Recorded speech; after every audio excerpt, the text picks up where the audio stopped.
Welcome back to Daily Discussion. So I just had an opportunity to practice my own philosophy.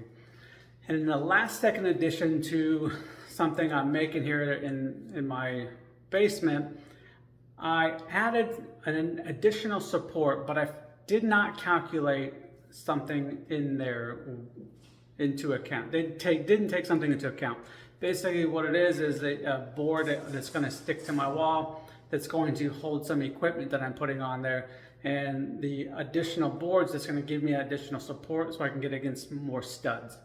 Now what I did is added an additional slag screw in there for extra strength, but that's right behind the metal support from the equipment that I'm hanging, which means then the equipment can't get to the board and making it less sturdy.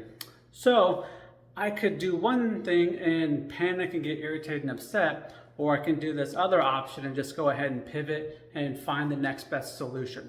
And that's what I did this time. After I figured out what the heck was going on, because I was trying to figure it out, it kind of threw me off. I was like, why is this not working? It was confusing at first. But once I was able to kind of just go ahead and go through some troubleshooting and listen to my wife as she was helping me, she made an observation. And she kind of had mentioned what, as I was kind of figuring out and looking at it, and I was like, oh man, that was a that was a bonehead thing, but hey, here's what I'm gonna end up doing then.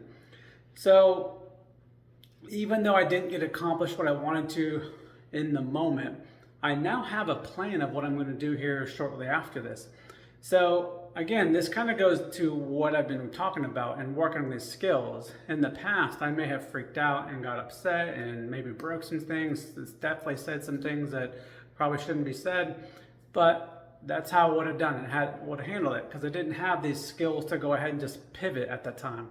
I was not dealing with things very well, all that stuff. So now that I have these, working through this stuff, I'm able to just go ahead and accept the reality of what's going on, pivot, and then go ahead and fix it. So let me know, what have you kind of messed up lately, and did you handle it the way I did today, or did you handle it the way I've done in the past and kind of blown up about it and overreacted to something that was, even at the end of the day, your mistake or miscalculation, and you just didn't handle the pressure of that very well. So let me know what you think.